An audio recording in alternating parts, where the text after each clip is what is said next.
All right, we are officially now in progress. So welcome. I am Beth Dugan. I am the associate director of the genetic counseling program. I do a lot of things with the program, including teach and mentor research projects. But a big space that I work on is clinical training. So that's assigning clinical rotations, thinking about clinical training, working with our supervisors to provide strong clinical training. So that's where I spend most of my time and thoughts.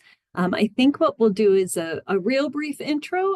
Carrie, if you want to introduce yourself, and then students and Amy, if you want to introduce yourselves, there'll be time throughout the presentation that students and Amy join us, and then they'll be available at the end for like general question and answer too. So go ahead, Carrie. Okay, thanks, Beth. So my name is Carrie Branham, and I'm the assistant program director for the genetic counseling program here. In this role, primarily I work on the research end of it. So I teach a class in research skills, and I help mentor all the students on their research projects. I am 50% with the Department of Human Genetics, so with the training program, and 50% I'm in ophthalmology, providing clinical care for patients. And Beth, just to note, as you will be doing most of the talking, I'll try and monitor the chat. So if anything Thank comes up, you. or if anybody has any issues or anything, feel free to put it in the chat, and I will hopefully be able to help you.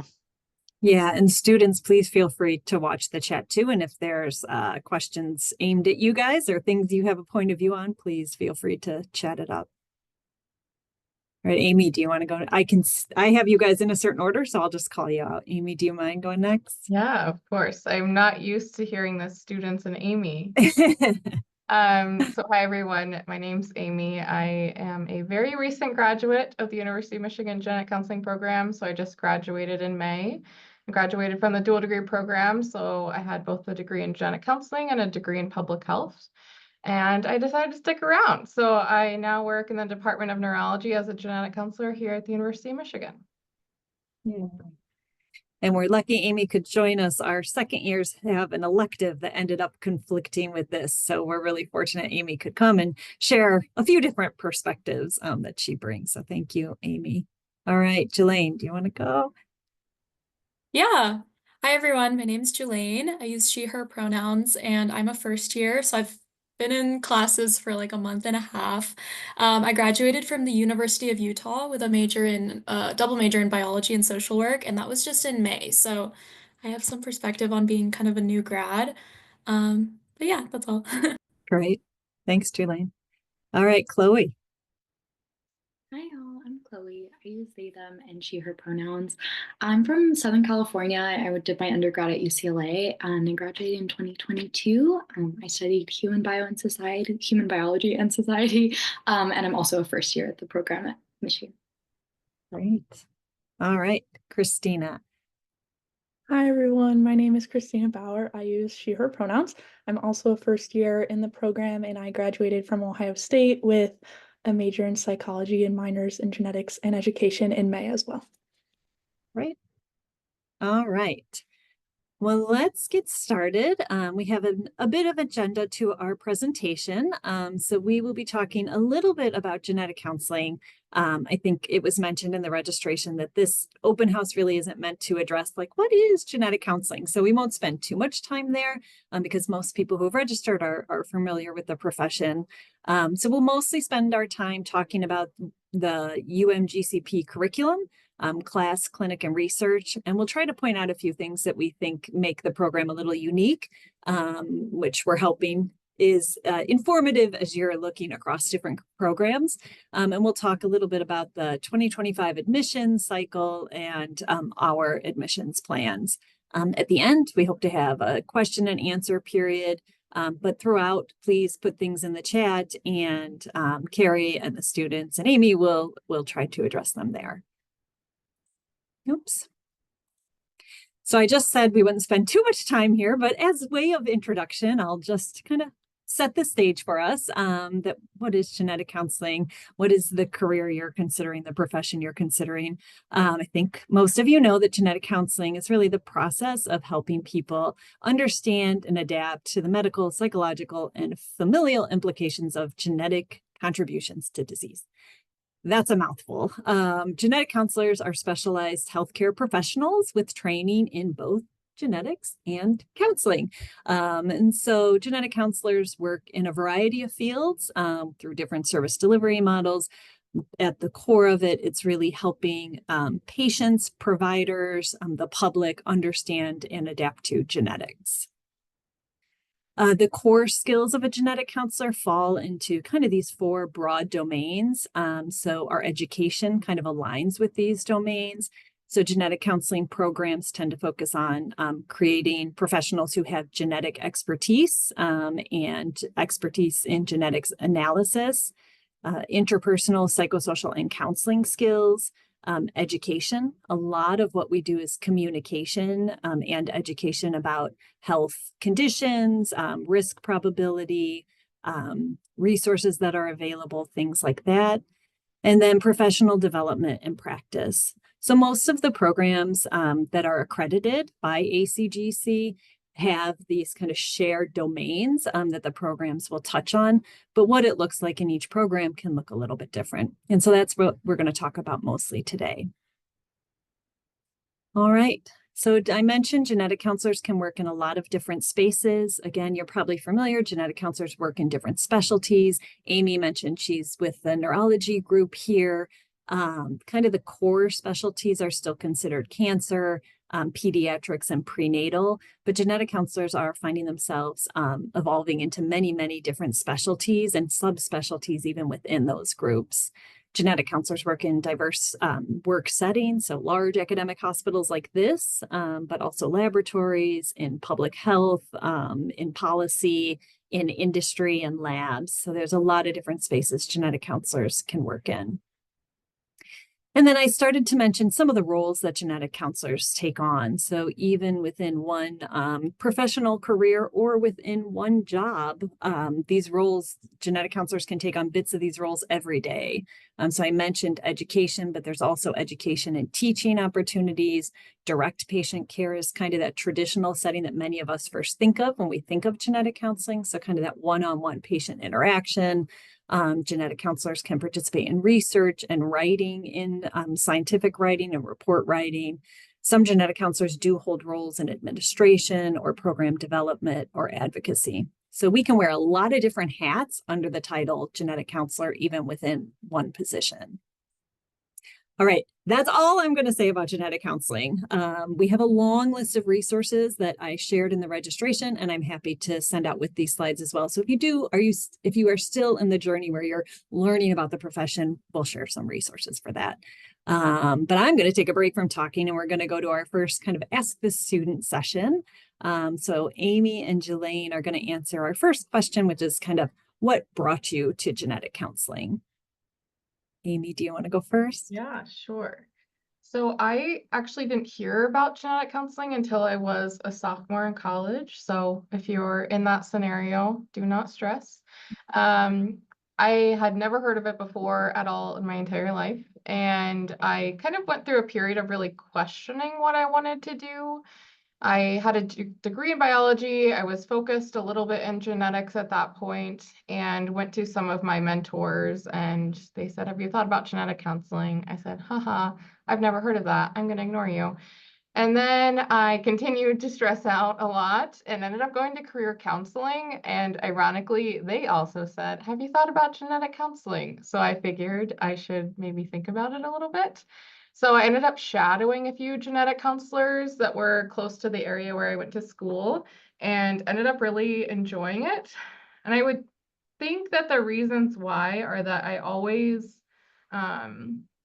was frustrated within my own healthcare journey and the healthcare journey of my family members, and seeing that it often was, we're just going to do what the doctor says and move on, and never really understanding why. And I always wanted to know why.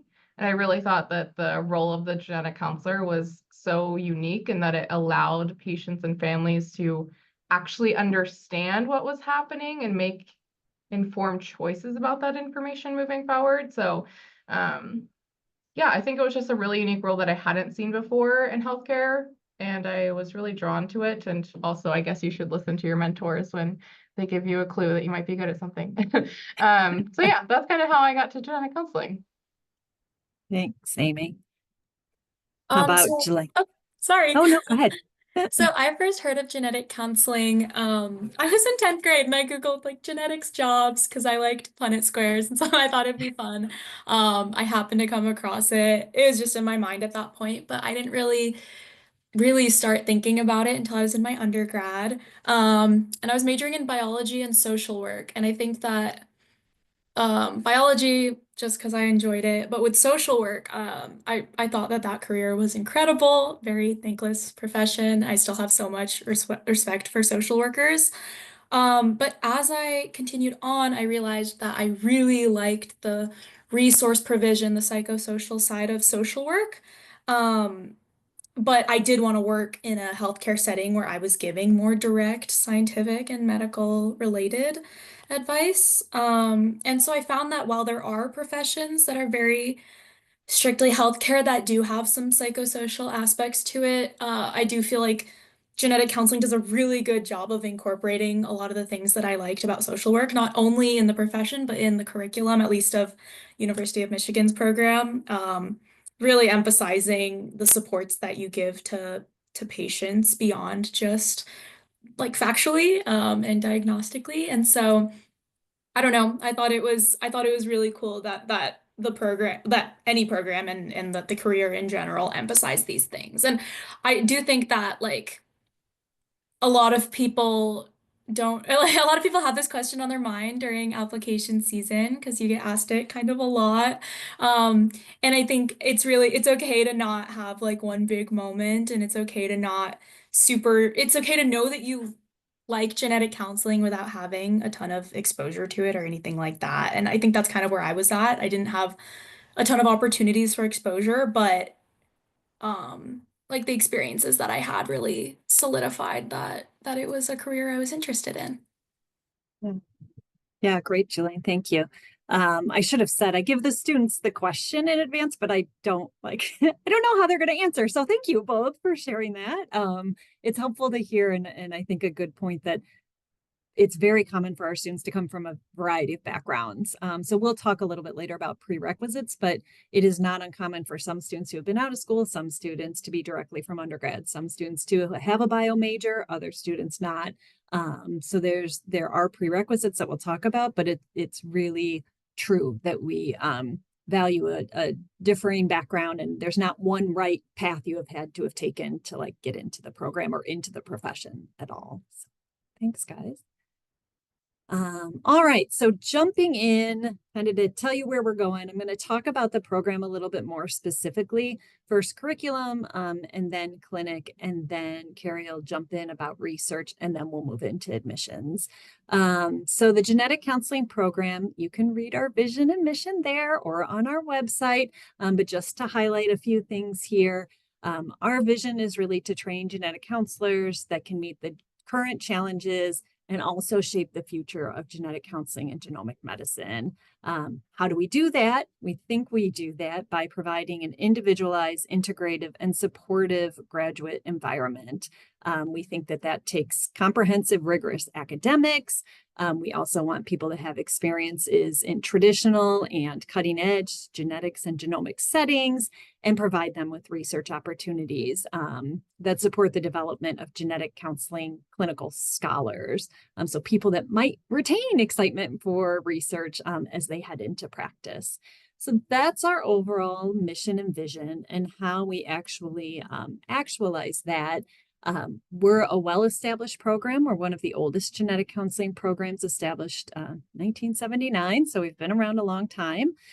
We tend to keep our class sizes small. So each cohort tends to be 8 to 10 students, and we don't plan on changing that. And we pride our program in having leadership that is readily accessible and supportive and dedicated. So we do have the three of us. I should have mentioned early on, Monica Marvin, our program director, is unexpectedly unable to join us, but she is a big part of the program. That's an understatement. So between the three of us, we do have an open door policy and really do strive to be available to students. So what these kind of three foundational elements have allowed us to do is have a program that is really relies on heavy mentorship. So we do meet regularly with students one-on-one throughout the entirety of their the education. We do try to provide an individualized education, and I'm going to touch on a few points throughout the talk of how we try to allow for opportunities to individualize your education. And then we do try to build an inclusive and collaborative community. So we do try to encourage the cohort to build that community, to be supportive of each other throughout graduate training. So for our program,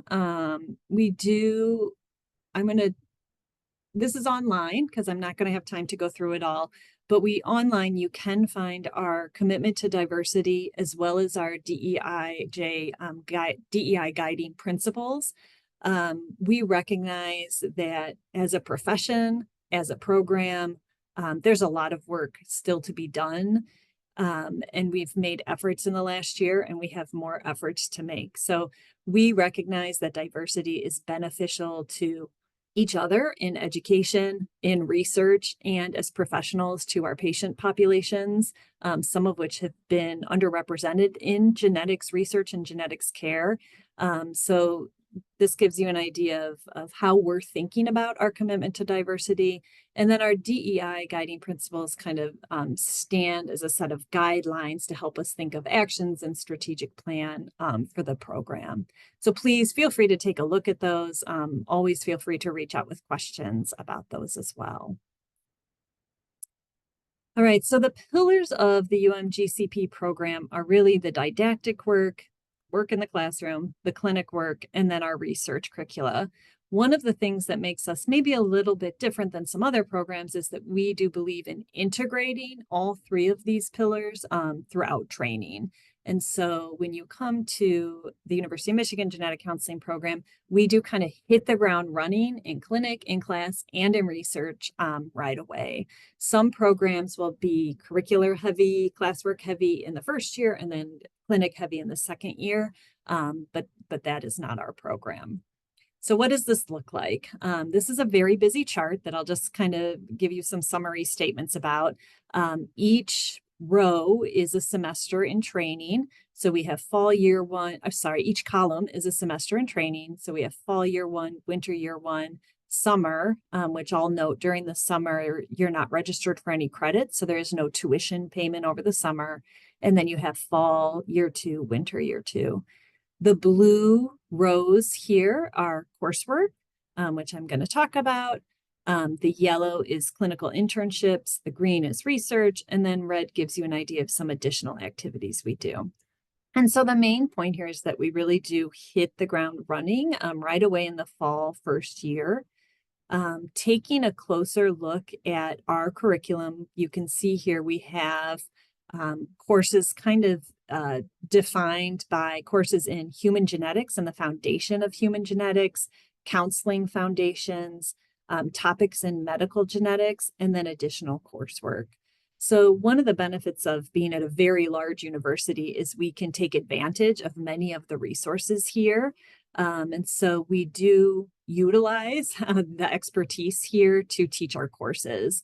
So the courses in human genetics and the Human Genetics Foundation are taught alongside, are taken alongside with other learners in the department. So we are in the Department of Human Genetics, and we have PhD students, masters in human genetics, and genetic counseling students. And all those students start off with courses that help build a foundational understanding of human genetics that are taught by researchers who are really doing cutting edge work in this space. So it gives a shared language, it gives a shared foundational knowledge. We also have courses in the foundations of counseling and psychosocial aspects of genetic counseling, and those are primarily taught by experienced genetic counselors. So some of that teaching is by us, program leadership. We also do take advantage. We have about 29 genetic counselors here at Michigan Medicine, and with a range of expertise and interests, and so we do utilize them to share in our teaching. Then topics in medical genetics, these are primarily led by physicians with specialty interest or specialty knowledge and experience in different diseases or different areas of medicine. And then for additional coursework, we are really fortunate here at U of M to have a very, very strong School of Social Work and School of Public Health.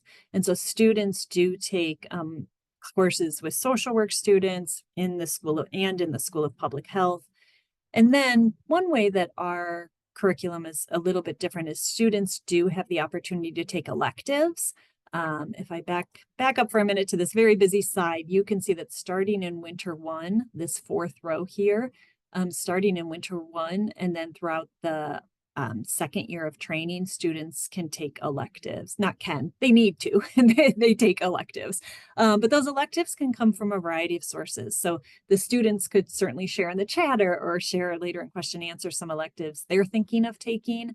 We do encourage students to share with each other, like, what was a great elective? What worked well? What wasn't so great? People have taken business of biology to various other social work classes or School of Public Health classes. So this is kind of a unique way to tailor your education. I'm going to move on to clinic pretty quickly. Any questions about the curriculum or the layout of the curriculum that's in these blue rows here? I don't know if the chat's had anything. No. Okay, then I will keep right going. So this is a little bit closer dive into that yellow row with regards to clinical training.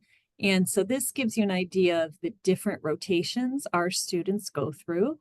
They are in clinical training throughout training. Fall of year one, students start with an active observation rotation. So during that fall semester, students are rotating through a different site, a different specialty for 1 day a week of observation. We call it active observation, stressing the active, because students are really going in primed with what they're learning in their GC skills class or what they're talking about peer soup. They're going into these observations with a new framework where they're kind of developing like the language around genetic counseling. The great thing about that semester is the students are getting exposure to a lot of different specialties and a lot of different counseling styles and some different healthcare systems. By winter of year one, students then stay in one place for longer. So about 10 weeks in one site where they start taking on active roles in a session, gives them time to kind of build a relationship with their supervisor and start to take on those roles so that by summer, students are becoming full-time members of the team. So I'll talk about summer in just a moment in a little more detail, but typically over the summer, our students complete 2 full-time rotations, about 6.5 weeks. One of those rotations is typically here or at one of our locally used sites, which I'll explain, and then one is often out of state. And this is a great time where students start to put all those pieces of sessions together, start to build whole sessions, and start near the end of summer taking ownership of cases so that by the time they come back in the fall, they have a shorter rotation, usually about 7 weeks, 1.5-ish days in clinic, where they're really taking on all the roles of a case. And then in the winter, some students will still be building in a traditional setting where they're seeing patients one-on-one. Some students will be best benefited by doing what we call a designer rotation. I'm happy to talk more about a designer, but a designer rotation is essentially a student-initiated, student-led kind of experience where they're diving deeper into an area of interest. So it's clinically related, it's sometimes observational, it sometimes has interviews, it sometimes has different projects, but it's another chance to kind of individualize their training because it really is led by student interest. If it sounds a little bit murky, it kind of is until we sit down to really nail out exactly what that can look like. But that is another thing that's a little bit different about UMGCP. This is just a snapshot of clinical training. So the little blue and gray honeycomb over here is a snapshot of our class of 2025, what they were able to see in that first fall semester. So this is on average per student. They saw cases across 7 specialties, 12 different sites using 10 dates. They saw 3 different service delivery models, so in-person, video, telephone cases, and on average, they came out of the fall seeing 36 cases.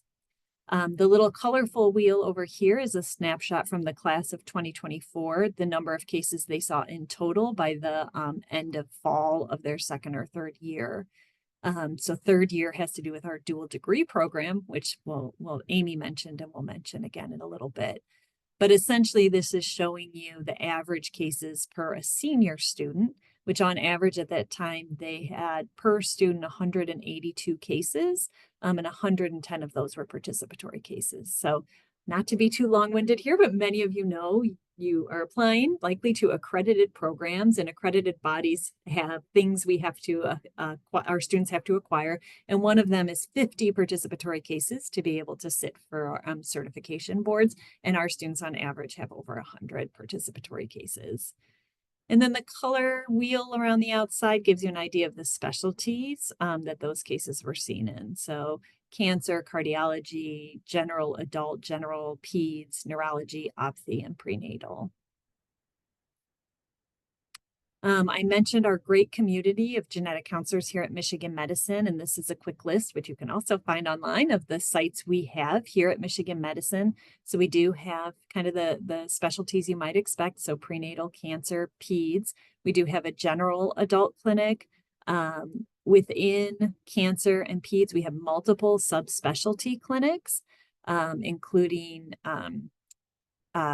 biochem and some other, disorders and differences of sex development. And then within cancer, we have a separate breast and ovarian risk assessment clinic and a general cancer clinic. Again, there's other subspecialty clinics there as well. And we also have a cardiovascular genetics clinic and an ophthy genetics clinic, which Carrie mentioned is where she spends her other 50% of the time. In addition to our sites here at Michigan Medicine, we do utilize some what we call locally used sites in and around Royal Oak and Toledo in particular. We utilize these sites to give our students exposure to different healthcare systems, different populations, just a different experience than what people might see here at Michigan Medicine. And then summer, I mentioned summer. So typically summer, one rotation is here or one of those sites I just mentioned, and then one rotation is away. When we say away, we're usually meeting out of state, but not always. This map just gives you a kind of a snapshot of some sites that our students have been able to go to in the last two-ish summers. I think we updated it for Amy, 2 or 3. We updated this fairly recently. And this is another area where the program can be personalized. Students help us kind of figure out their summer plans. Complete transparency. It's not always simple as like, oh, I'd like to go here and we can magically make it happen. It is a little bit of back and forth and figuring out what programs are in the area and things like that. But we generally can work it out for students to really have a great experience. Students think about this in lots of different ways. Sometimes there's a site they want to network at for possible jobs. Sometimes there's a population they're really interested in exploring. Sometimes they want to be somewhere where they can have support and live with family. So there's lots of different things people think about. I mentioned before, the program is heavily mentored. So this is something where we work with students, talk to students, help them kind of figure out what their priorities are in thinking about summer. So overall, clinical training, we do expose students to varied service delivery models. So across their training, they're likely to see patients in person, via telephone, and via video. We do use standardized patients. So students participate in 4 clinical checkpoints, 3 of which use standardized patients and are recorded in our simulated patient lab. And that's a time for program leadership to view the recordings and help students formulate goals for future rotations. I mentioned a little bit about designer rotations and then laboratory exposure and opportunities. This is another way where the program can be individualized. It somewhat depends on opportunities that are available. So all of our students will tour laboratories here at Michigan Medicine, the molecular or the cytogenetic laboratories here, and all students will have the opportunity to talk to a panel of genetic counselors that work in a variety of settings, including industry settings. And then if a student is interested in more laboratory exposure or more industry exposure, we try to work with them to make that available. Some of you may know some different industry labs will make opportunities available, some of which are more in our control and we can kind of line up, and some of which require students to apply. So it can look a little bit different for everyone, but we try to make it work with student interest and fit it in with clinical training and things like that. That was Beth. a mouthful about clinic. Yeah. Yes, go ahead. Before you go on, I think Yeah. the students have been doing a great job of answering the questions in the chat. Two that I think didn't get answered. Chloe had just said something about it, but is it possible to do an international rotation is one of them. And then the other one that was also international related, are there clinical rotation restrictions for international students? That is a great question. We have had a student go for an international rotation. It was pre my time and pre-COVID. Students have more often had international experiences when they are dual degree students and their public health internship has taken them abroad or allowed them to go abroad. One of the reasons being, I mentioned those participatory cases, those have to be supervised by someone who is a board certified genetic counselor or geneticist.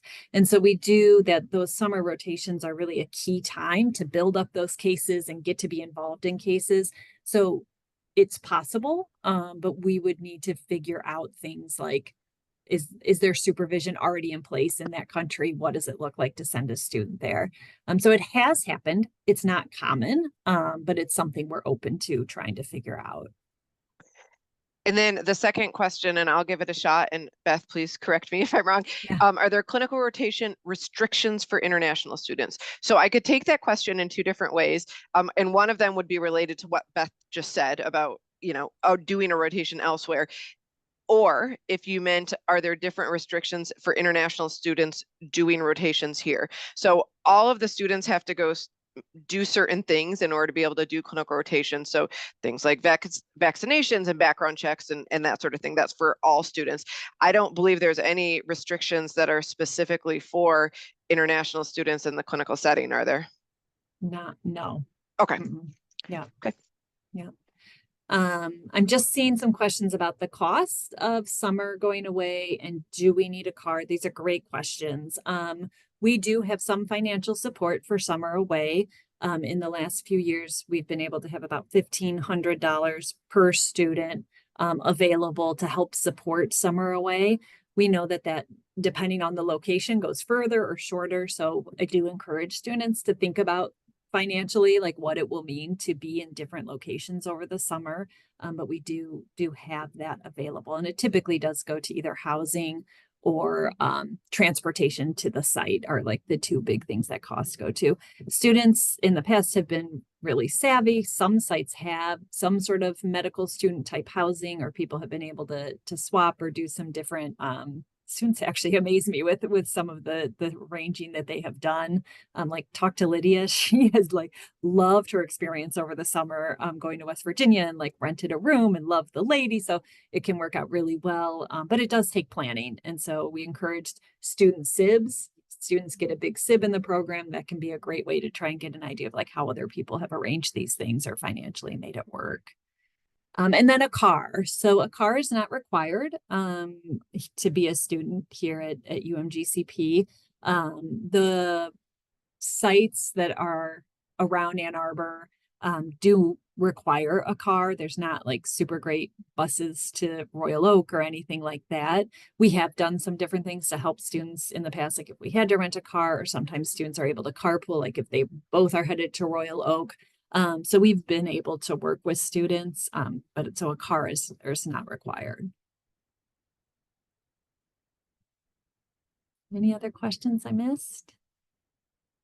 Okay, and we'll have some time at the end. So, all right, Carrie, I think you're up. Okay. So as I mentioned in the beginning, I work with students teaching research skills and developing their research projects. Just to give a super quick overview, you already saw it a little bit from the slides that Beth had, but essentially during the first year of training, students are working on developing their projects. So for our first year students that we have on here, they're kind of just starting to think about. We're actually meeting this week during class, and it's going to be about brainstorming for what their research project is. Generally, by the end of the first semester, students have some idea of what they're interested in doing, which gets further developed over the second semester of the first year. And then over the summer, the project is developed. So if there needs to be a institutional review board developing consent forms, if there's surveys that are a part of it, all that sort of thing is developed usually over the summer. Some people may start working on their project over the summer, but it's really executed in that second year of training. So we always think that the research area is another way that students, when we talk about kind of tailoring students' interest in things like clinical rotations and some of those electives, this is another area where we really try to work with the students on what the idea they want, and then we help to put them in touch with potential mentors. But a lot of students will do that on their own. They'll find people who can potentially be work as mentors for them, but I help to connect people and things like that. 100% of our graduates have had their research abstract accepted at a national meeting, which is often the National Society of Genetic Counselors, but some people will present at other scientific meetings. Students have also been regular recipients of the Jane Engelberg Memorial Fellowship, and this is a fellowship that is given by the National Society of Genetic Counselors, and thesis work is regularly published in high impact journals. This really cute picture here is from one of our second year students, Emma, who's the second from the left. She was selected to present her research at the National Society of Genetic Counselors meeting, which was held last month. Next slide, Beth. So there's a lot of information here, but kind of what I wanted to get across is these are the topics of the research studies from the last 2 years, the 2023-2024 students that we had. So really, they're very diverse in what type of research they do, what the topics of the research does. And not unlike Beth had talked a little bit about, we're very fortunate within University of Michigan that we have access to a lot of people who are doing a lot of really cool research. So some of the mentors may come from within the Department of Human Genetics, but it also may come from the oncology clinic, cardiology clinic, ophthalmology clinic, or beyond that to social work, School of Public Health. People, especially this year, second year students, several of them are working with people at national organizations. So I have someone who's working with the National Bleeding Disorders Foundation, working with patient registries that are nationwide registries. So we really try to have the students, whatever their research idea, try to go with that. And so I'm really excited about doing research, and I always hope that the students will be really excited about research, but I also know that it may not be something that everybody is necessarily going to get super excited about, but we still hope that they can have a topic that they're interested in doing and also contributing to the field of genetic counseling and what we know about that. Next slide, Beth. So this is actually an example of kind of students in subsequent years who kind of did a continuation of, they were working on improving gender affirming care in the field of genetic counseling. So they really developed this really cool educational tool that is about helping genetic counselors improve the way that they work with patients who are transgender or gender non-binary. And so this was something they did a lot of work on, developing focus groups, understanding what the issues are, working with the community to develop this tool that is continues to be in use. And this is a project, actually, I've met with the two individuals who are listed here on these projects, and this is a topic that they're still interested in. There's still more work to be done. And so we call these legacy projects when it's a continuation of working with someone else who's previously done some of this work in the past. And so then if you want to move on to the next slide, that's kind of all we were going to say about research, but I'm happy to answer more questions. And this is something I'm going to say about. Amy can add into this as well. So we do have the opportunity. Generally, the majority of the students are taking the 2-year route for the training program, coming out with the master's in genetic counseling from the human genetics department. But we do also have the opportunity to have a student earn a dual degree. So that's a master's in the genetic counseling and master's in public health as well. So students who are engaged in the dual degree program, it's a 3-year program. So they do a year in human genetics, they do a year in public health, and they come back and finish their 3rd year of training in the Department of Human Genetics. And so this really says here typically 1 to 2 students a year, and that really varies class by class. As far as I know, I'm not sure if there is a limit on the number of people. I would just say from my experience in working with the program, for the current class as of now, the people who started in 2024, as of now, we don't have any that are enrolled in that program. Some students will enroll in the dual degree program before they come to genetic counseling, or some will apply within their 1st year. Amy, as a graduate in 2024, there were 3 students in her class. And so it really just varies from year to year as far as how many students take advantage of this program to kind of learn an additional skill set that maybe it's some skills that they'll want to take for a job in that field down the road, a job in public health. If you want to do the next slide. So just to kind of give a little bit of information, and this is actually something that is the American Board of Genetic Counseling. If I'm using the right acronym, I get mixed up with all of the organizations. They do require that we publish somewhere. You'll be able to find this on most of the programs on the website, or there'll be some information that is about the program that kind of states what the outcomes are. And it's basically related to what is the pass rate for the certification exam. And so our students had an 84% first-time pass rate for the classes of 2021, 2022, and 2023, 100% graduation rate. And for the class of 2022, 23, and 24, had 96% had a job within 3 months of graduation. Beth, do you want to add anything about that one? Yeah, no, I think outcome metrics should be available for any program. They should be published on websites. So it is something, again, it can be hard to differentiate programs. So if that's something concerning to you or something you're aware of, like that can be another kind of outcome metric to think about. Yeah. Carrie, there was a question or two in the chat, but I'm going to punt this one to you. How much time do students get to dedicate to research in the 2nd year? There's credit hours, and then there's real time and research in the 2nd year. Yeah, so I think that probably the research is taken for credit hours. So fall semester, it's 10 to 12, and then winter semester, 12 to 15 hours is the estimate that goes along with that. So how much, I probably will also have Amy comment on that, but I think it really depends a lot on what the project is.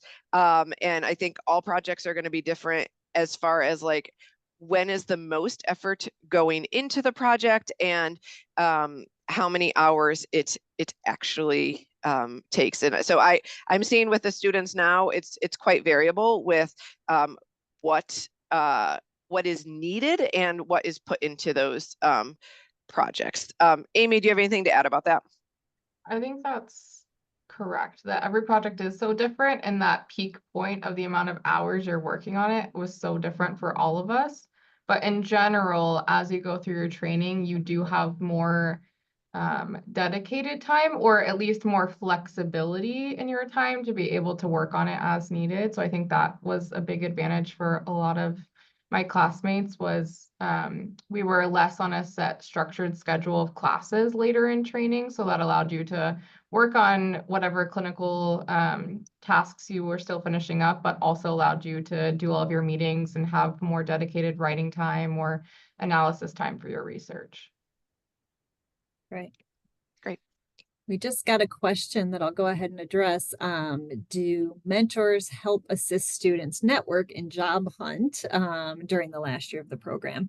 Yes, we do. It might look a little different than what you're expecting. So the last year, the GC skills class, especially in the winter, is kind of geared more towards like professional development. And so part of that is certainly thinking about your first job, networking, negotiating, CVs, things like that. Outside of that, our open door policy kind of allows us to mentor heavily throughout that process as well. So it's not uncommon for us to be having conversations with students about offers they get, do they want to give a counter offer? What does their cover letter look like? We review cover letters. And so it's another aspect where we're absolutely involved in. The other thing that I think is worthy of noting is we do have a really strong alumni network. Once you come to Michigan, you're you're go blue forever. So our students are paired with an alumni mentor. And that's not always about networking. That's for many, many facets of the program and the profession. But one aspect of that could be getting an outside participants' point of view on things like where to apply for jobs, how to think of interviewing, things like that. All right, any other research or outcomes question? Okay. All right, we're going to go to our second set of time to hear from the students and ask Chloe and Christina, what is your favorite thing about the program? Okay, let's start. I think it was actually genuinely so hard to pick something. Not because there's a lot that's what I like about it. That's why. But I think Beth kind of touched on this a little bit with the observations happening really early. But for me, when I was looking through programs to apply to, it looked like soup to me. Like everything looked exactly the same, and I could not pick like what to do. But now that I'm in a program, I can definitely see how getting into the clinic later might be more challenging for someone like me versus starting really early. Like by week 3, we're in the clinic and seeing actual patient visits. And before I came to school and I was doing my shadowing and things like that, I was kind of just generally trying to assess like, do I like this field? Can I see myself doing it? And now I'm looking specifically for like, how did the genetic counselor like ask this question that I'm going to have to ask not too long from now? So I find it really, really helpful to have it like at the same time as I'm learning these building blocks of like what a genetic counseling appointment looks like, because I have an example that I'll see like tomorrow or, whenever, super, super soon. Thanks, Chloe. Christina. Yes, I think something that really stood out to me when I was looking at programs, and my favorite thing now about UMGCP is the integration within the Department of Human Genetics. I think that's something that's really unique to Michigan and something that I've grown to appreciate a lot. I really like the opportunity to connect with other students that aren't just genetic counseling students. I think getting their perspectives and learning from them as well has been really influential, and just being able to learn from faculty within the Department of Human Genetics with so many different backgrounds has been really, really interesting. So not only is the coursework unique in that sense, but also just the opportunities that it provides. Seeing all the unique seminars and things has been something I didn't necessarily expect or anticipate in a genetic counseling program, but I've really, really liked. And it also has like all the fun aspects. We had our retreat a couple weeks ago, which was up north and super fun. We got to hang out and learn from other students and all the faculty, and it was just a really fun way to bond with everyone. And I felt like it was a really unique aspect of Michigan that is now probably one of my favorite things for sure. Yeah, I got to see some mad karaoke skills from our students here. So thanks, guys. It does bring to mind something I haven't really said, which is, I think, a really good point, that when you're thinking about differences in programs, there's a lot of excellent programs out there. We're a small community. We work closely with other programs. We do different events with Wayne State. We communicate with programs all the time. There's wonderful programs out there. So this is the way we've chosen to do this. an integrated approach that can be individualized, it's not right for everyone. So if you ask yourself and you say, oh, no, I need time in the classroom to feel prepared, I don't want to even talk to a patient until my second year, then that might be a better fit for you. Or if you're someone who says, I need my next 2 years planned out, and we say, oh, things are individualized, sometimes you won't know your rotation until like a month before, because we literally are taking what we hear from supervisors to help pick where you're going next, and we're looking at the cohort and different skills. We're not a cookie cutter program, so that plan is developed. So if you're not someone who can really hang with that, like, let's see how this develops, we might not be the best program for you. So please do take it seriously, ask us questions. We think there's a lot of strengths to our program, but it doesn't mean it's the best program for everyone. I think that's a really good point. All right, so probably our least favorite topic is cost of study. I think we've mentioned, I saw it in the chat, and I think I mentioned it, that we do have 4 semesters in which you are registered for credit. So during the summer, no credit, no tuition, even though you'll be very, very busy, you're not registered for academic credit. So you, outside of the dual degree, in the basic 2-year master's for genetic counseling, you are registered for 4 academic semesters. The tuition rate is set by the regents of the University of Michigan. We have no control over our tuition rate. This is the average tuition per semester for this academic year. It can change year to year, although it typically doesn't change too drastically year to year. We are a state public university, so we do have different rates for in-state versus out-of-state. So what's provided for you here and on our website is the semester tuition rate for Rackham Graduate School for non-Michigan residents, $28,722, and then for Michigan residents, $14,277. And again, that's determined year to year. It's been right around there for the last few years. Michigan is pretty strict about what they will consider in-state and out-of-state. So it's highly, highly unusual to be able to move here for school and then claim in-state residence. Even once you're here for the first year of training, that just typically is not going to happen at Michigan. We recognize that tuition is hard and paying for your master's is hard. There are a few resources and things we've been able to take advantage of, students have been able to take advantage of. So all of our students do receive a partial tuition stipend. And so that looks like a little bit more money for the non-residents. So a little bit bigger stipend for out-of-state residents versus in-state residents. And I'm going to apologize right now because I should have had Monica before she couldn't come tell me exactly what that was for this year, because I heard her say it at our in-person open house and now I don't know what that is. So I can follow up with that as well. But our students also do have financial support to attend a conference. It's usually ends up being attending one conference, and most students do use it for NSGC. But sometimes, depending on where NSGC is, students will have some leftover money to attend something virtually, or some students choose not to go to NSGC, and that money can be used to go to other conferences as well. There is also, I mentioned, the financial support for summer rotations or mileage for those non-Ann Arbor locally used sites. We also do try to take advantage of some of the competitive fellowships and scholarships. Probably the biggest one is the Rackham Merit Fellowship. So you can look at online for funding for Rackham graduate students.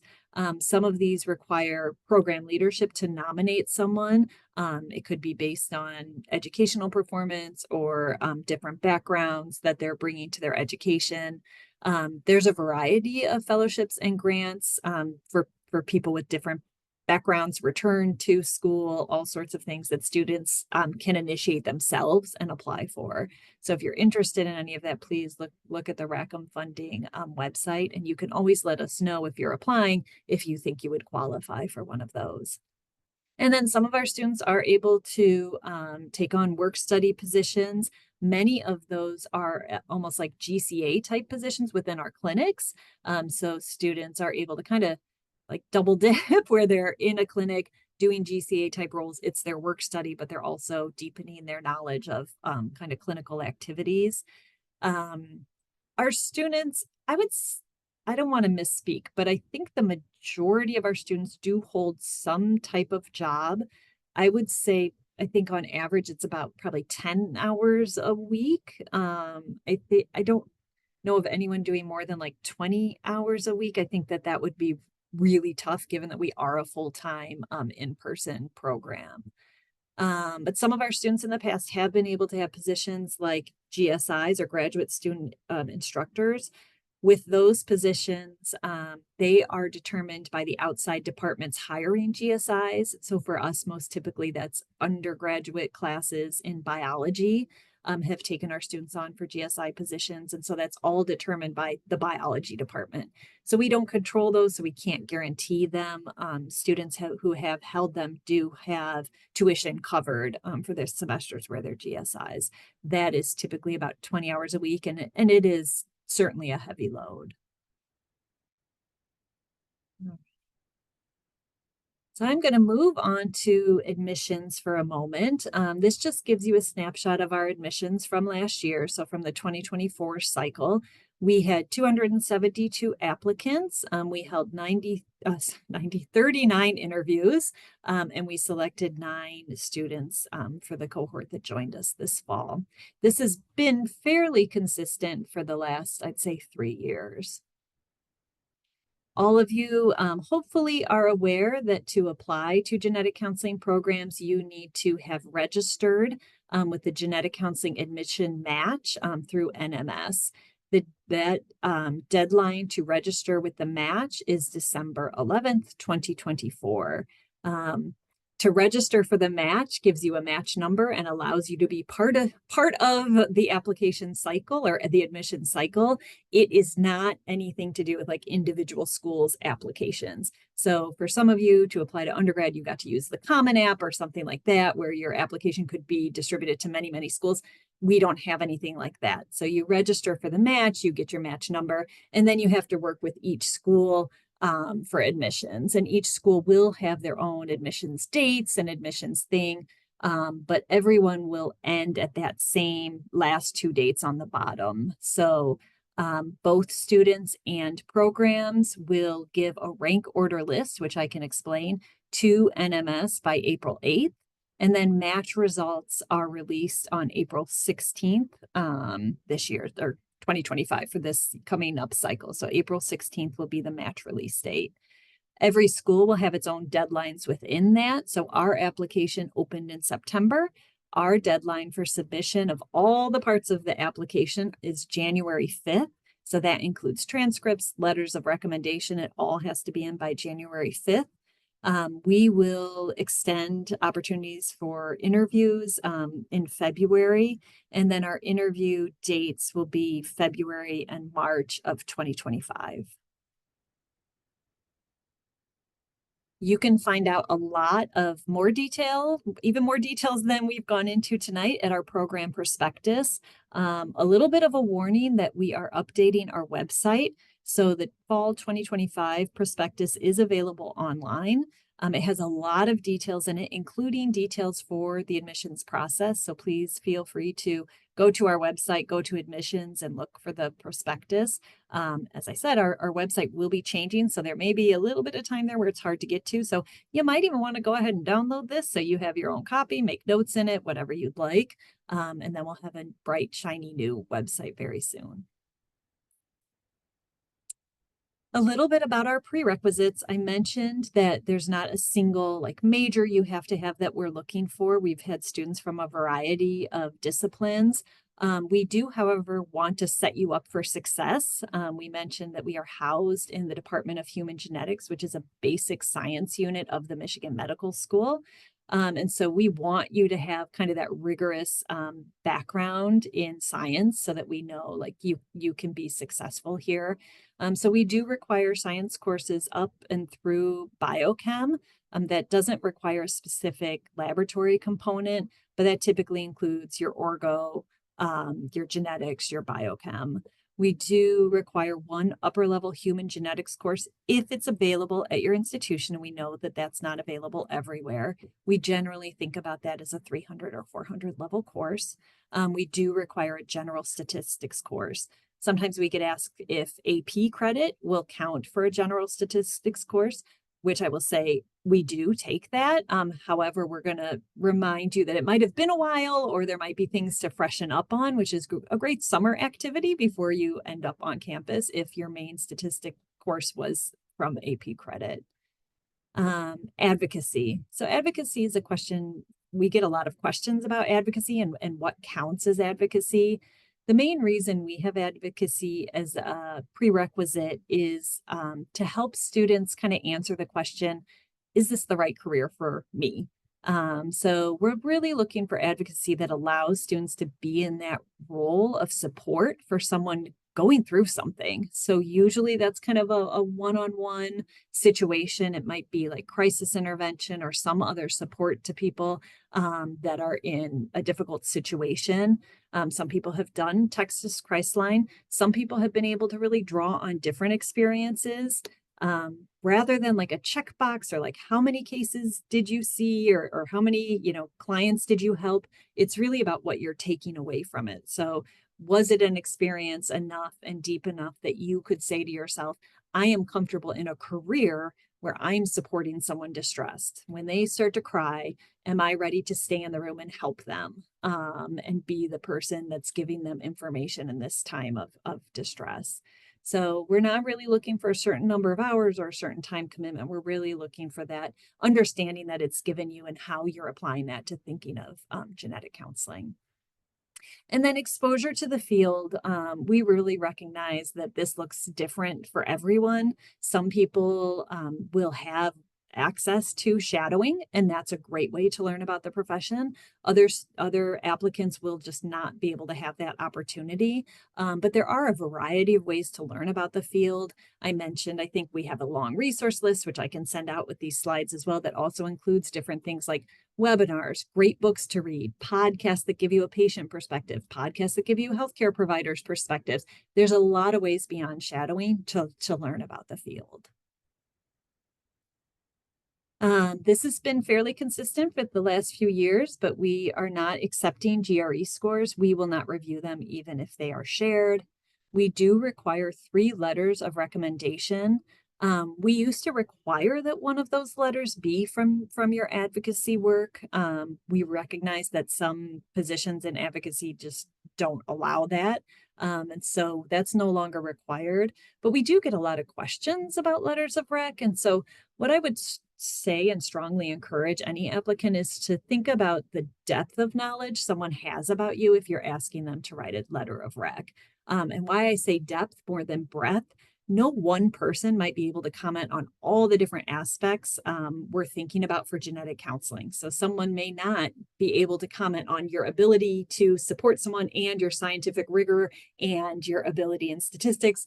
That's probably too much to ask from one writer. So we're hoping the 3 letters together can kind of paint a picture of you and your likelihood of success in the program and your likelihood of success as a professional and how you're approaching your time in grad school and your time as a professional.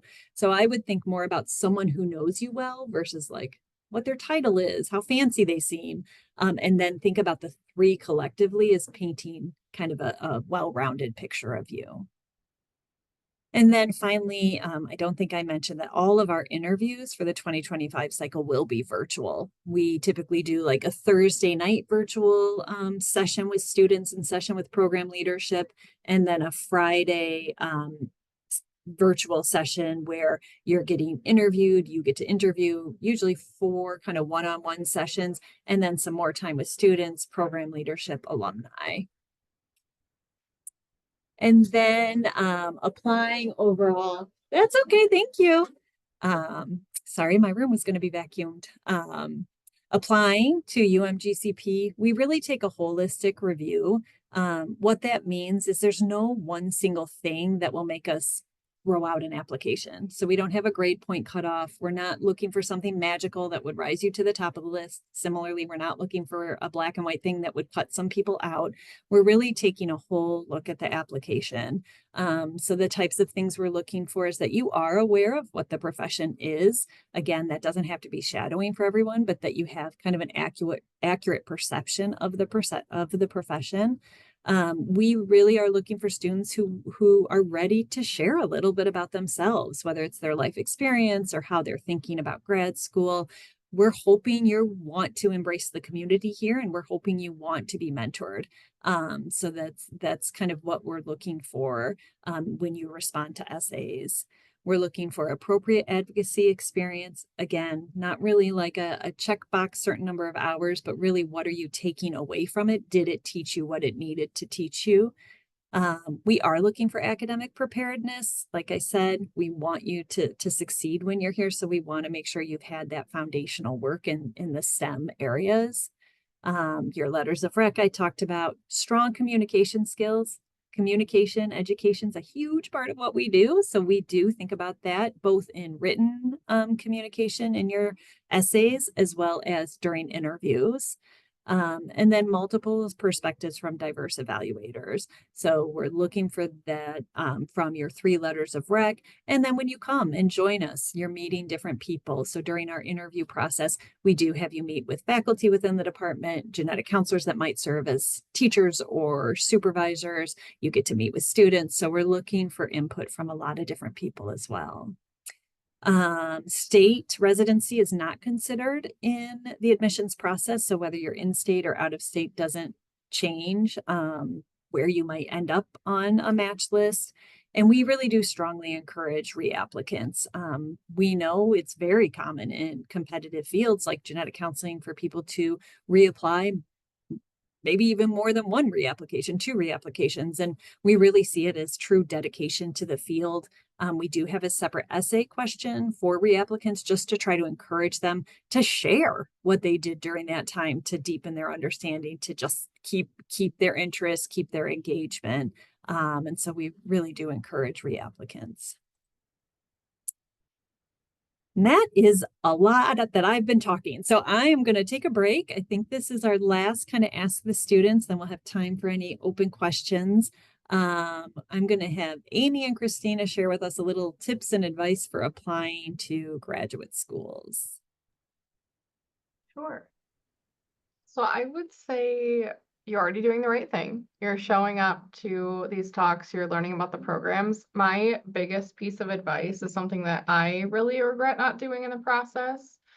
I attended a lot of these sessions. I talked to students. I continued to ask questions during the application process. And I learned a lot about programs, which was really helpful. But I would go to these sessions and hear something that I thought was really interesting. So if you came to our session today, you thought it was super cool, we have a dual degree program. 1, I agree. But 2, then you might be asking, okay, well, that program that I talked to last week, do they have a dual degree program? Or do they allow us to do our electives in other schools and gain different exposure? And I never went back and ask those schools. I feel like I was too afraid to be bothersome to program leadership or students by going back and asking a million more questions.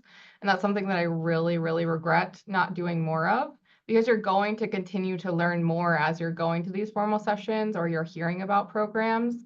And there's going to be bits and pieces of each that you do really like and wish that you could almost create your own program with the different parts and pieces. One of those things for me was LEN training. So it's leadership, education, neurodevelopmental, and related disabilities training. And that was something I had heard of at another program and thought it was super interesting and was pretty regretful that I hadn't asked other programs if that was an opportunity at their school. Luckily, I hadn't come to Michigan's info session yet and found out that that was an option there.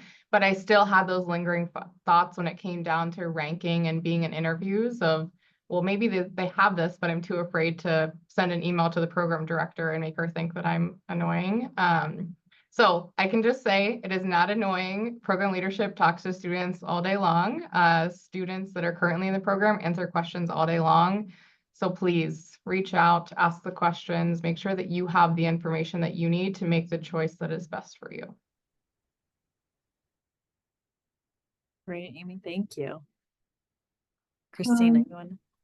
Yeah, I would definitely, just to bounce off of that, what Amy said. Amy, actually, I was the student that was annoying and emailed about Lend, and Amy met with me before my ranks were due and was very influential in terms of my ranking. So definitely reach out if you do have that kind of question. I think that was really important to me.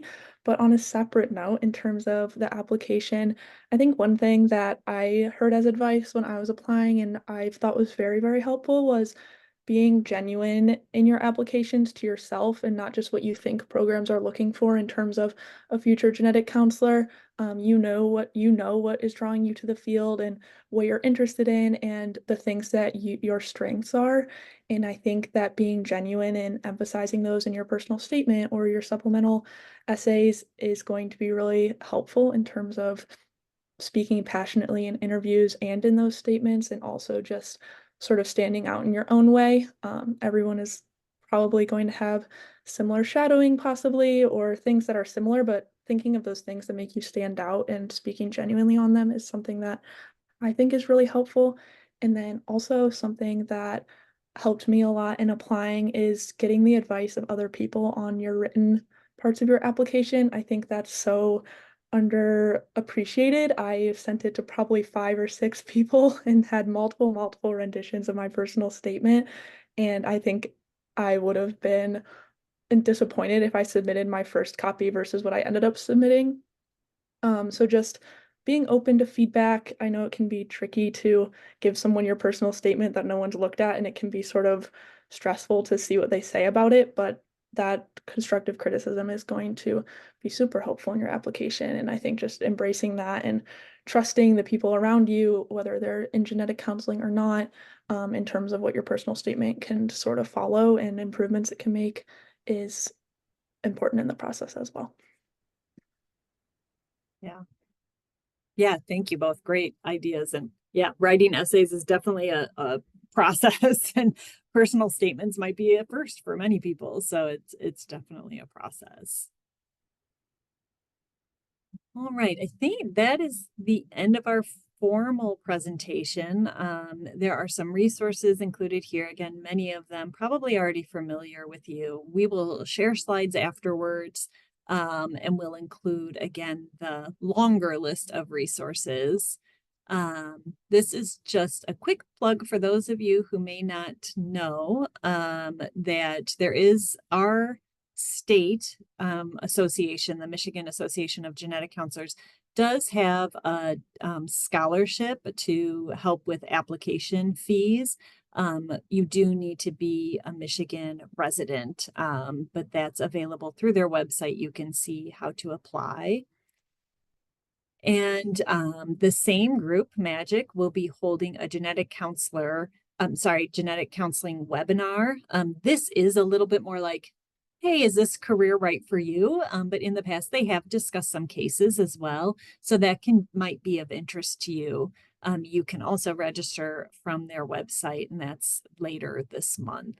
Again, I'm going to send out these slides. So there's a few little resources here to learn more about student life in Ann Arbor.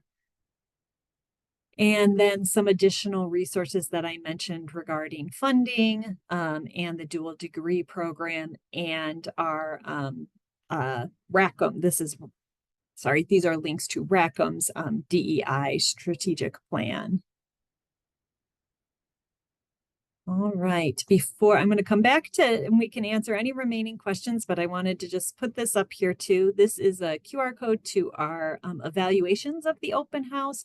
We really do try to structure this to be as useful as possible. So if you wouldn't mind giving us some feedback, what worked for you, what didn't work for you, if there's anything we didn't cover, we do actually really use that feedback to shape what we do year to year. So I'll leave that there for a moment and invite you to share with us. So thank you.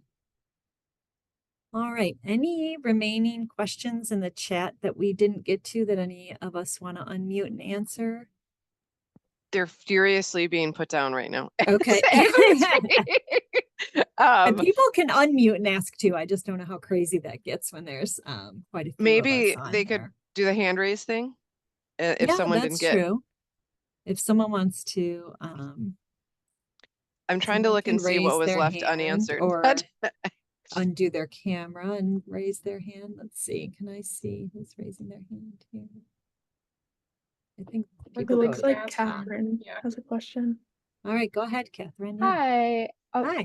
can you hear me? Yeah. Okay. Sorry, I just want to make sure it was working. I just wanted to ask the students what they all did for advocacy work before applying to GCP programs. I can answer. For advocacy work, I sort of took it a few different ways. I volunteered on a hospice floor as a patient and family companion. That was probably my main advocacy work. I also worked as a life coach for adults with developmental disabilities in terms of adult day support and just achieving goals in their community. That was another area I emphasize, and I also worked with service dogs in training and the service dog community. So definitely different experiences than the crisis line experience if that's not something that you think is for you. Hopefully that's helpful. I can jump in as well. I started off with crisis line experience with the Trevor Project.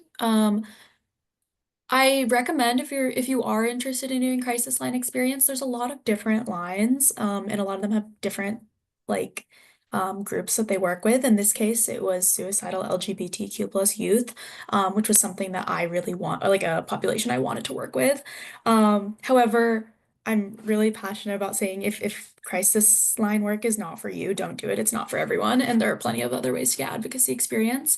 I also was a camp counselor and did a lot of work with a camp for children whose parents have had cancer. And I think there are a lot of camps that have specific niches there too. Um, and then finally, I did a lot of work in food insecurity reduction. So my biggest advice with advocacy work is just do things that you love that happen to also be advocacy. I think that passion is super important, and it feels a lot easier to do tough conversations and work in like difficult settings if you care about the topics and care about the populations.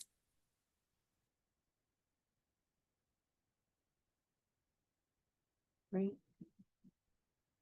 All right, any other hands out there? I was just typing one quick answer. I see one or two maybe on here. Let's see. Someone asked what kind of support, this was Jana. What kind of support do we offer students who are preparing for the boards? Great question. Another, thing to think about with programs. I would say our philosophy in general is not to like teach to the boards, but to teach you to be a critical thinker who has the resources you need to be a prepared professional, which would include the boards.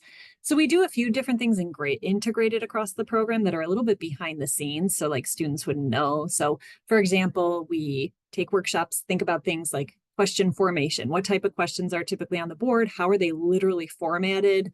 What multiple choice things, what do they look like? And then we try to put those in our assessments and classes. So there's behind the scene things that we're aware of that we do that might not look like preparing for the boards.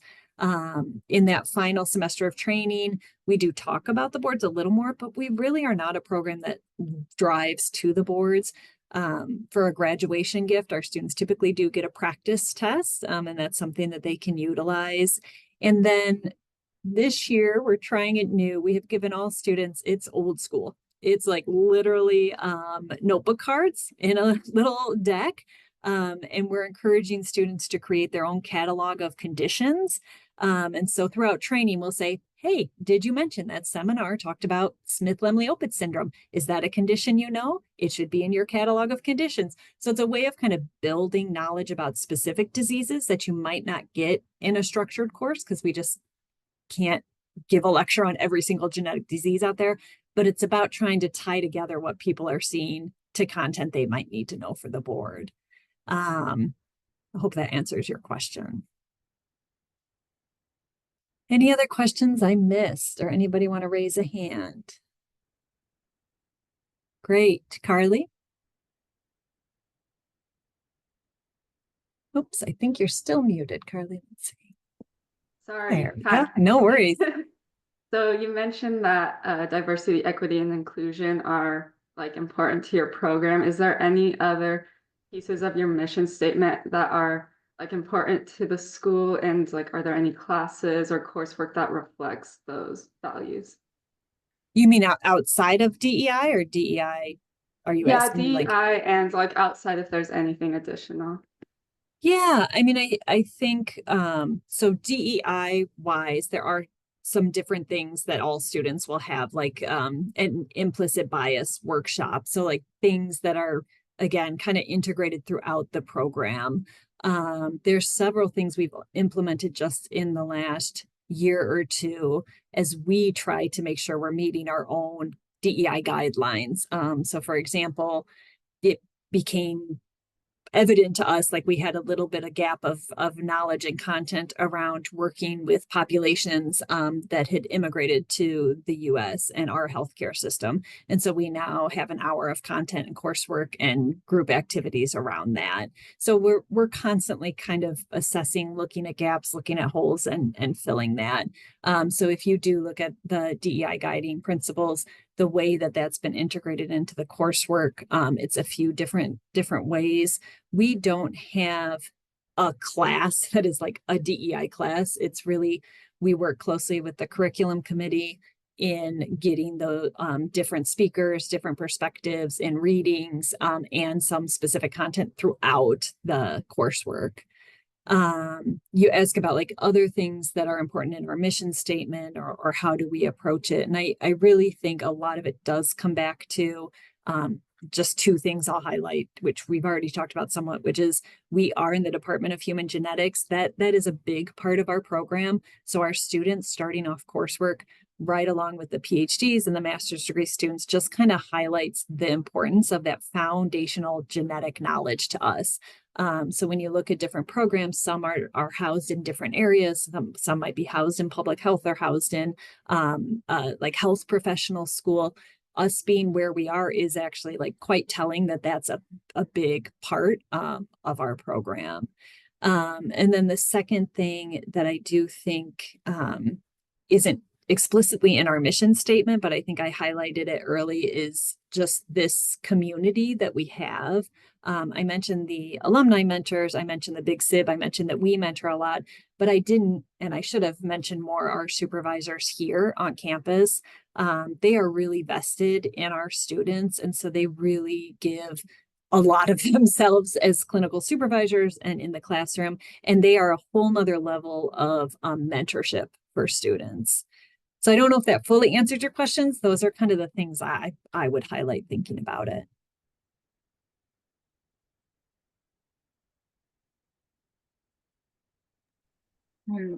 I saw a question in the chat. I was wondering if we could answer out loud because I feel like it'll take a minute to type about what convinced us to rank Michigan highly. You guys go right. Do you want me to cover my ears? You guys go Oh, right no, you're ahead. fine. I think Christina might have also wanted to chime in on this, but for me personally, Michigan was like my dark horse school. I kind of threw a dart at a map and was like, I guess I'll apply there. And I just like absolutely loved my interview. It was like so tangible that like these people like each other and like are being honest about what they say. And also Michigan was one of my later interviews, so that might have helped me like compare it to other schools that I interviewed with, but it was like just very obvious to me from the interview that this is a place where there is a really strong community. And I think you might hear that a lot like throughout your application process. And I was like, what does that even mean? But like we're very collaborative here, like students are always working together, and the open door policy is like really truly open door. Like I drop in and ask questions a lot. Christina, did you have something? Yeah, I can chime in for sure. I think I was in a similar boat. I wasn't sure at all which programs I was originally interested in when I was applying. I felt sort of like randomly picking. But the interview really did it for me in terms of ranking. I had the contrast of it was my first interview, which I was a little scared about. But I remember calling my parents afterwards and telling them that I had fun in my interview, and they were like, "What are you talking about? It's a grad school interview." But I really think that like stuck with me through the whole process as I left the Michigan interview feeling like I actually had fun in it and I really enjoyed it, and I loved seeing how the students collaborated and they were all so supportive of each other, and I think that made a big difference for me. And also just it met all of the clinical timing and coursework I'm interested in, kind of boxes that I was able to. I think it's something that you can find a little bit better as you go through the interviewing process, and you can sort of make those comparisons as you get deeper into talking to the programs. But those were the big things for me.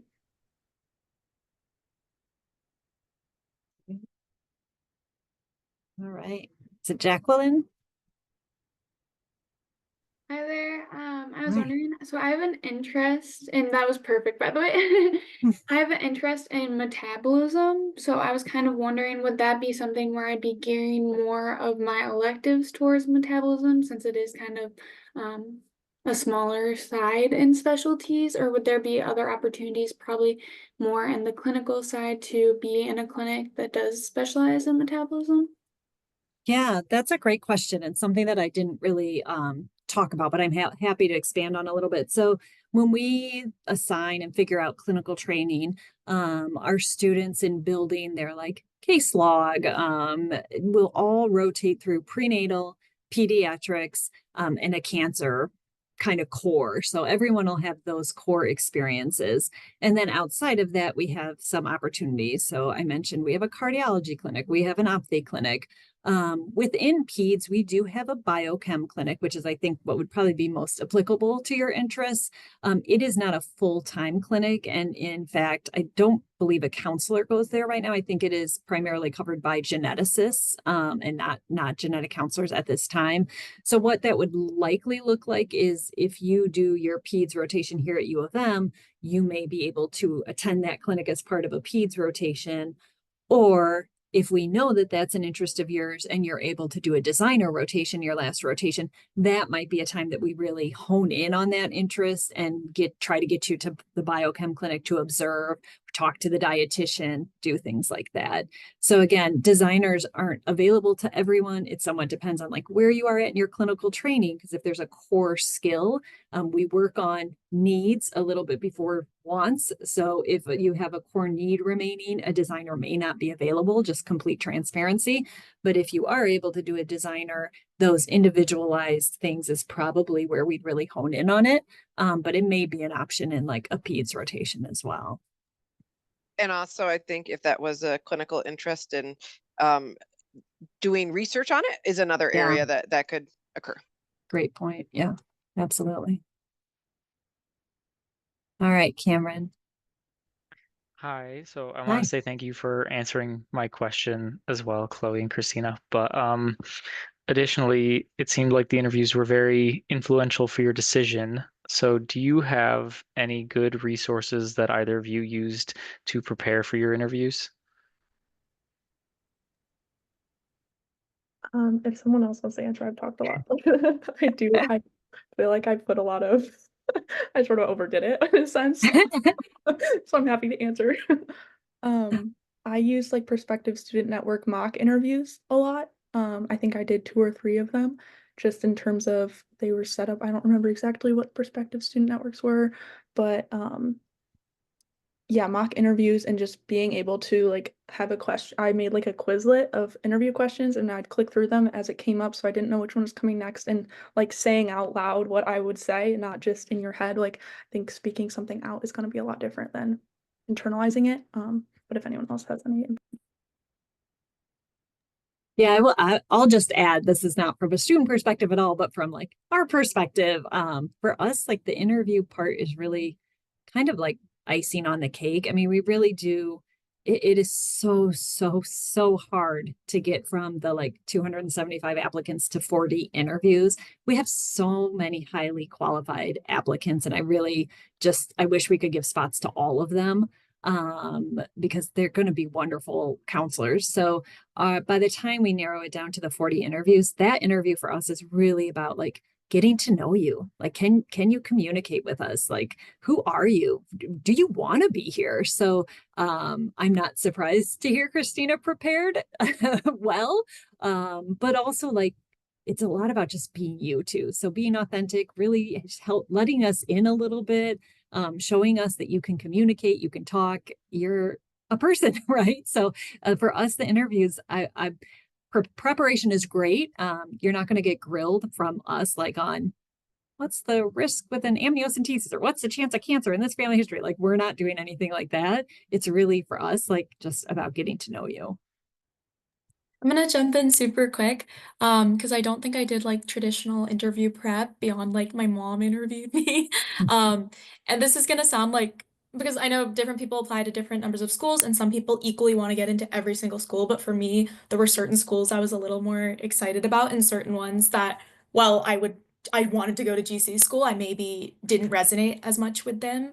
And I did schedule my interviews in a way that hopefully the ones I was a little more nervous about, I might have had more interview prep going into because I had completed interviews before and maybe I'd know what a GC interview looks like because you don't really know that till you've done it. So Michigan ended up being a later interview for me, and I did feel like that helped me slightly. You know, we're like out of time, but I want to just slide in really fast for interview prep. That I found this so helpful, and I never heard this advice before. Like writing down one thing that you feel like you did well in an experience from your, like everything on your resume or CV, one good thing and one thing that either like didn't go so well or like something that you learned from that was challenging.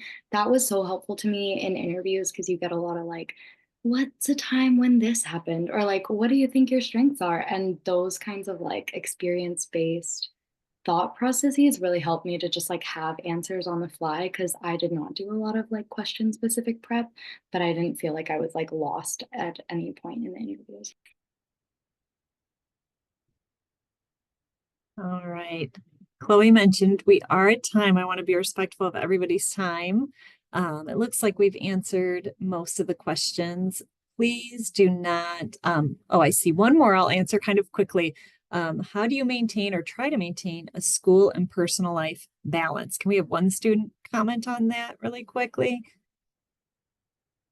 How do you maintain or try to maintain? Talk about it because I think I have a lot of sitting around and watching TV as well as working hard. I mean, more than anything, knowing that you need to prioritize that. That is so important. And I think that you're in classes, at least at Michigan in your first year, you're in classes a lot, but there are pretty big gaps. So what's helped me is doing my work during those gaps. And then when I come home, kind of trying to chill out. I also just think that what has also helped me was talking to my big sib type person and them telling me like, you want to do well, obviously you need to study, you need to work hard, but you are not trying to maintain a certain GPA like you maybe were in undergrad. You need to pass your classes, you need to know the information. You do not need to get an A in everything, and you probably, if you're doing the work, will get an A or a good grade in most of the classes. So just remember, this is about your professional development and not about like putting your GPA on a resume that's going to get you a job after, I guess. All right. Well, thank you all very much. Again, really appreciate your feedback if you're able to take the time. And probably tomorrow we'll send out the slides to everybody who's registered at the email you're registered with. So if you have any questions along the way, please feel free to reach out to our email and we will try to get back to you quickly. So thank you all. Thank you guys for joining us.